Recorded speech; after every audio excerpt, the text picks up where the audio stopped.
اعوذ باللہ من الشیطان الرجیم بسم اللہ الرحمن الرحیم الحمدللہ رب العالمین الصلاۃ والسلام علی رسولہ الکریم وعلیہ الطیبین الطاہرین ولعنۃ اللہ علی اعدائہم اجمعین اما بعد۔ ناظرین السلام علیکم ورحمۃ اللہ وبرکاتہ۔ میرا نام سید محمد حسین فیروز حسین ہے اور میں مدرسہ امام علی رضا علیہ السلام بھانڈوپ کا طالب علم ہوں، اور میں آپ کی خدمت میں آج ایک پروگرام لے کر حاضر ہوا ہوں جس کا عنوان ہے خدمت والدین۔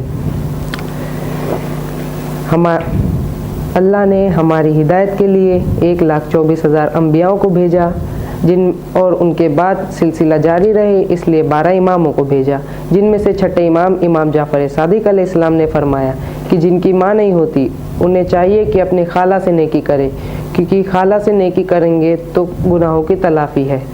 سوچو، اگر خالہ سے نیکی کرو گے تو گناہوں کی تلافی ہے، اور اگر خود ماں سے نیکی کرو گے تو اس کا اجر کیا ہوگا۔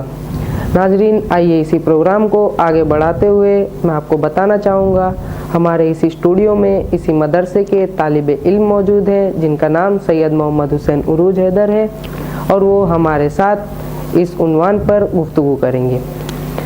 علی بھائی، السلام علیکم ورحمۃ اللہ وبرکاتہ۔ وعلیکم السلام ورحمۃ اللہ وبرکاتہ۔ علی بھائی، کیا آپ ہمیں بتا سکتے ہیں کہ اللہ نے قرآن مجید میں کتنی آیت پر والدین کا ذکر کیا ہے؟ یوں تو اللہ نے کئی آیتوں پر والدین کا ذکر کیا ہے، پر میں آپ سے سورہ نساء کی 36 نمبر آیت کا ذکر کرنا چاہوں گا۔ وَاعْبُدُوا اللَّهَ وَلَا تُشْرِكُوا بِهِ شَيْئًا وَبِالْوَالِدَيْنِ إِحْسَانًا۔ اس آیت کریمہ کا ترجمہ ہے، اللہ کی عبادت کرو، اللہ کا کوئی شریک نہ بناؤ، اور والدین پر احسان کرو۔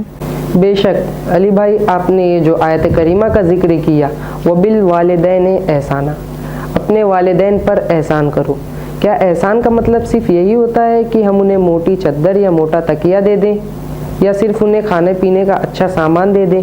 کیا صرف اسی کو احسان کہتے ہیں؟ نہیں، صرف اسی کو احسان نہیں کہتے کہ اچھا کھانا دے دیں، اچھی تو گھر دے دیں رہنے آرام کرنے کے لیے، اس کو احسان کہتے ہیں، پر اس کے ساتھ ہمیں اچھا اخلاق دینا ہے، اچھی عبادت کرنا ہے، ان کے ساتھ ان کی خدمت کرنا ہے اور ان کو راضی رکھنا ہے۔ بے شک علی بھائی، آپ نے صحیح کہا کہ ہمیں ان کو راضی رکھنا ہے، کیونکہ وہ راضی رہیں گے تو اللہ بھی ہم سے راضی رہے گا۔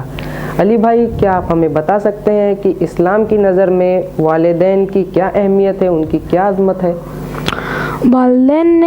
اسلام نے والدین کو بہت بلند مقام دیا ہے، اور جہاں اسلام زندہ والدین پر احسان کرنے کا حکم دیتا ہے، وہاں مردہ والدین پر بھی احسان کرنے کا حکم دیتا ہے۔ یعنی اسلام کی نظر میں والدین زندہ ہو یا مردہ ہو، اس میں کوئی فرق نہیں ہے، ہمیں احسان کرتے رہنا چاہیے۔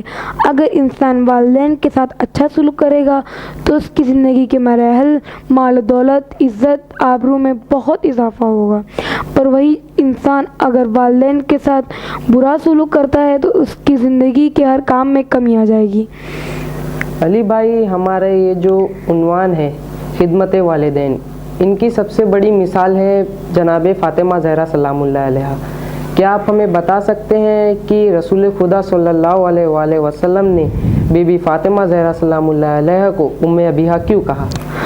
رسول خدا صلی اللہ علیہ وآلہ وسلم نے فاطمہ زہرا سلام اللہ علیہا کو اسی لیے ام ابیہا کہا کیونکہ ام ابیہا کا معنی ہی ہوتا ہے والد کی ماں، کیونکہ فاطمہ زہرا سلام اللہ علیہا نے اتنا اچھا کردار اپنے والد کے ساتھ نبھایا کہ ان کو ماں کی کمی ہونے نہیں دی، اس لیے رسول خدا صلی اللہ علیہ وآلہ وسلم نے اپنی بیٹی فاطمہ زہرا سلام اللہ علیہا کو ام ابیہا کہا۔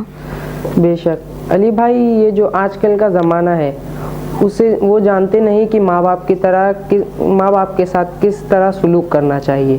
علی بھائی، کیا آپ ہمیں بتا سکتے ہیں کہ والدین کے ساتھ کیسا سلوک کرنا چاہیے؟ والدین کے ساتھ دل کی گہرائیوں سے محبت کرنی چاہیے، اور ان نرم لہجے میں بات کرنا چاہیے، ان کو خوش رکھنا چاہیے، ان کا صدقہ اور خیرات نکالنا چاہیے، ان پر احسان اور نیکی کرتے رہنا چاہیے۔ ضرورت پڑے تو ہمیں ان کے ساتھ